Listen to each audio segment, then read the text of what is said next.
حياة جئنا تبصرة আসসালামু আলাইকুম রহমতুল্লাহি ওয়া বারাকাতুহু। বিসমিল্লাহ ওয়াসসালাতু ওয়াসসালামু আলা রাসূলিল্লাহ ওয়া বা'দ। ঋণের বোঝা আমাদের অনেকেরই এত ভয়াবহ পর্যায়ে পৌঁছেছে যে আমরা ঋণ থেকে মুক্তি পেতেই পারছি না। আমাদেরকে অনেকে এরকম কথাও জানেন যে ঋণের বোঝা থেকে মুক্তির জন্যে তারা এমন কোনো পথ নেই যে পথ তারা গ্রহণ করছেন না। আবার অনেকে সুদের পথে তারা যাচ্ছেন, যেটি তাদেরকে শেষ করে দিচ্ছে একেবারে। তো ঋণ অনেকে বাধ্য হয়ে তারা ঋণ নিচ্ছেন, ঋণের বোঝা থেকে তারা বের হওয়ার মতো কোনো সুযোগও তারা খুঁজে পাচ্ছেন না। কিন্তু আল্লাহ রাসূল সাল্লাল্লাহু আলাইহি ওয়াসাল্লাম আমাদেরকে ঋণ মুক্তির জন্য একটা অসাধারণ পদ্ধতি শিখিয়ে দিয়েছেন।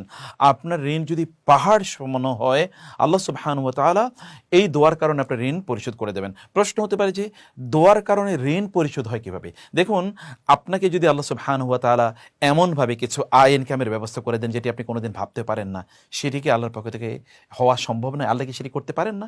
কারণ আল্লাহ সুবহানাহু ওয়া তাআলা তো মালিকাল মুলক, তিনি রাজত্বের মালিক। তো তিল মুলকা মান তাশা, যাকে ইচ্ছা তিনি রাজত্ব দেন, যার কাছ থেকে ইচ্ছা তিনি রাজত্ব ছিনিয়ে নেন। যেই সকল ব্যক্তিরা অনেক সম্পদের মালিক, তাদের এক্সট্রা কোনো যোগ্যতা নেই, আপনার মতোই তারা, কিন্তু আল্লাহ সুবহানাহু ওয়া তাআলা তাদেরকে দিয়েছেন। অতএব আল্লাহ তাআলা তো যিনি তাদেরকে দিয়েছেন তিনি আপনাকে দিতে পারেন। যিনি তাদের ঋণ মুক্তির সুযোগ করে দিয়েছেন আপনাকেও তিনি করে দিতে পারেন। ফলে আপনাকে আল্লাহর কাছে চাইতে হবে, কিন্তু চাওয়ার একটা প্রপার পদ্ধতি আছে। রাসূলুল্লাহ সাল্লাল্লাহু আলাইহি ওয়াসাল্লাম সেটি আমাদেরকে শিখিয়ে দিয়েছেন। আলী রাদিয়াল্লাহু তাআলা আনহু তিনি বললেন যে আমার কাছে একজন কৃতদাস আসলো এবং আমাকে বলল যে আমি আমার কৃতদাসত্ব থেকে মুক্তি পেতে চাই, কিন্তু আমি তো কিছু টাকা দিতে হবে। মানে তার সাথে আমি চুক্তিবদ্ধ হয়েছি, তাকে এত টাকা দিলে আমি আমার দাসত্ব থেকে মুক্তি পাবো, আমি একজন মুক্ত মানুষ হব, কিন্তু আমি তো সেটা পরিশোধ করতে পারছি না, আমার ঋণ রয়ে গেছে, আমি করব কি? তখন আলী রাদিয়াল্লাহু তাআলা আনহুকে তিনি বললেন আমাকে একটু সাহায্য করুন।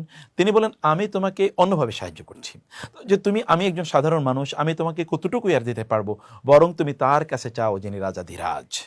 রাসূলুল্লাহ সাল্লাল্লাহু আলাইহি ওয়াসাল্লাম আমাকে শিখিয়ে দিয়েছেন, আল্লামানি রাসূলুল্লাহ সাল্লাল্লাহু আলাইহি ওয়াসাল্লাম কালিমাতিন, রাসূল আমাকে এমন কিছু কথা শিখিয়ে দিয়েছেন, যদি কেউ ওই কথাগুলো পড়ে আল্লাহর কাছে সেগুলো বলে যদি প্রার্থনা করে, তাহলে তার উহুদ পাহাড়, মানে বিশাল পাহাড়ের মতো বোঝাও যদি তার মাথায় থাকে, ঋণের বোঝায় যদি সে জর্জরিত থাকে, আল্লাহ তাআলা তার ঋণ পরিশোধ করে দেবেন। কি অসাধারণ, তাই না? আমরা ঋণের বোঝা থেকে মুক্তির জন্য আল্লাহর কাছে প্রার্থনা করলে দুটো কাজ হয়।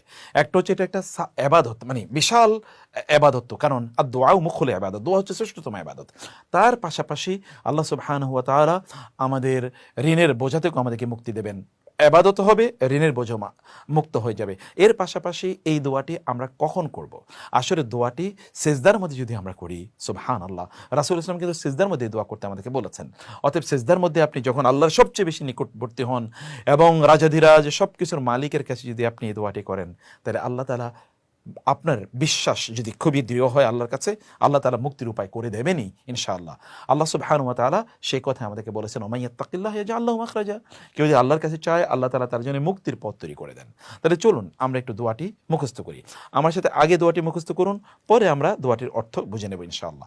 আল্লাহুম্মা কফিনি বিহালালিকা আন হারামিকা।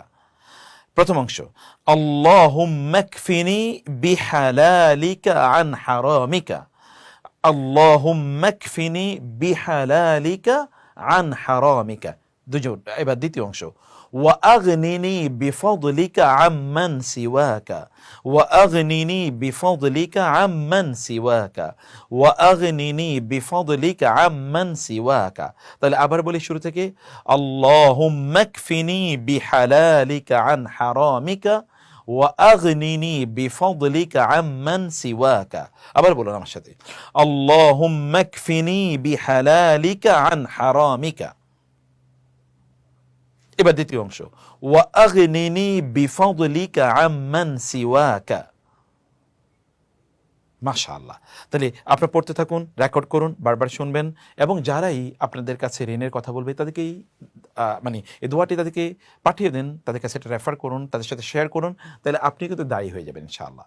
মানে রাসূল ইসলামের কথা আপনিও কিন্তু তাবলীগ করলেন, মানুষের কাছে পৌঁছে দিলেন। এবার চলুন আমরা একটু দোয়ার অর্থটি বুঝে নিই, একটু অন্তর্নিহিত ভাবার্থ আমরা একটু বোঝার চেষ্টা করি। আল্লাহুম্মা, হে আল্লাহ, আল্লাহুম্মা, হে আল্লাহ, ইকফিনি, মানে আল্লাহুম্মা কফিনি, মানে মিম এসে লাম মানে কাফকে এর উপর ইদগাম হয়েছে, ইকফিনি, আপনি আমার জন্য যথেষ্ট হন, বা আমার জন্য আপনি যথেষ্ট করে দিন, বিহালালিকা, আপনার হালালের মাধ্যমে, আপনি আমার জন্য যথেষ্ট হয়ে যান। এবং কি আন হতে হারামিকা, হারাম মানে হে আল্লাহ আপনি আমাকে হালাল জিনিস দিয়ে যথেষ্ট করে দেন, যেন কোনো হারামের প্রতি আমার হাত বাড়াতে না হয়, হারাম নিয়ে যেন চিন্তা না করতে হয়। প্রচুর পরিমাণ হালাল জিনিস আমাকে প্রদান করুন, আমার প্রয়োজনীয় যতটুকু হালাল আর দরকার আছে ততটুকু আমাকে প্রদান করুন।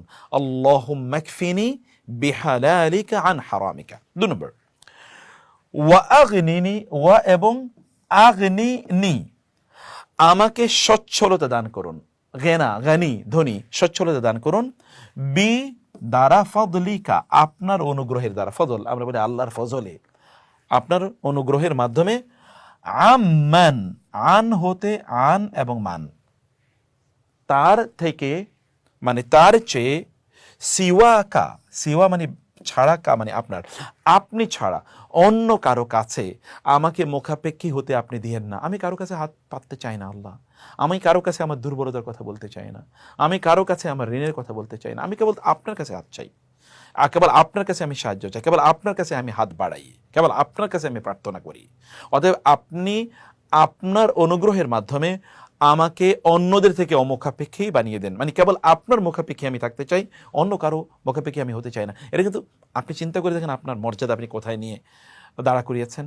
কারণ অন্য কারো কাছে চাইলে তিনি তখন থেকে আপনাকে ছোট জ্ঞান করা শুরু করবেন আপনার ব্যাপারে, তখন তিনি মানে বিভিন্নভাবে একটু নিচু ভাবাপন্ন চিন্তা শুরু করে দেবেন। অথচ আপনি আল্লাহর কাছে যদি চান, আল্লাহ তাআলা আপনার মর্যাদা বাড়িয়ে দেবেন, অন্যদের চোখেও আপনার সম্মান বাড়বে, আল্লাহ সুবহানাহু ওয়া তাআলা আপনার সমস্যার সমাধান করে দেবেন, এবং আল্লাহ সুবহানাহু ওয়া তাআলা এর মাধ্যমে আপনার সম্মান মর্যাদা ইত্যাদি বাড়িয়ে দেবেন। দেখুন এক ঢিলে কত পাখি আমরা মারতে পারি। আল্লাহ সুবহানাহু ওয়া তাআলার কাছে চাইতে হয়, আল্লাহুম্মা কফিনি বিহালালিকা আন হারামিকা ওয়া আগনিনি বিফদলিকা আম্মান সিওয়াকা। অনেকে আমাদের কাছে ঋণের বোঝার ব্যাপারে অভিযোগ যখন করেন, আমরা যখন তাদেরকে কথা বলি, এবং সুবহানাল্লাহ আল্লাহ সুবহানাহু ওয়া তাআলা তার মেহেরবানির মাধ্যমে তাদের এই প্রবলেমগুলো দূর করে দেন। আপনি অন্তরের গভীরের বিশ্বাস থেকে, ভালোবাসা থেকে সেজদায় লুটিয়ে পড়ে, সেজদায় গিয়ে যখন আল্লাহর সবচেয়ে নিকটবর্তী আপনি হবেন, তখন আপনি মন থেকে বলুন, আল্লাহুম্মা কফিনি বিহালালিকা আন হারামিক ওয়াগনিনি বিফদলিকা আম্মান সিওয়াক, আল্লাহুম্মা কফিনি বিহালালিকা আন হারামিক ওয়া আগনিনি বিফদলিকা আম্মান সিওয়াক। আল্লাহ সুবহানাহু ওয়া তাআলা আমাদের সবাইকে এতটুকু আর্থিক সচ্ছলতা দান করুন যেন আমরা সম্মানের সাথে বেঁচে থাকতে পারি, এবং আমাদের ঋণের বোঝাগুলো আল্লাহ সুবহানাহু ওয়া তাআলা দূর করে দিন। আল্লাহ, আসসালামু আলাইকুম।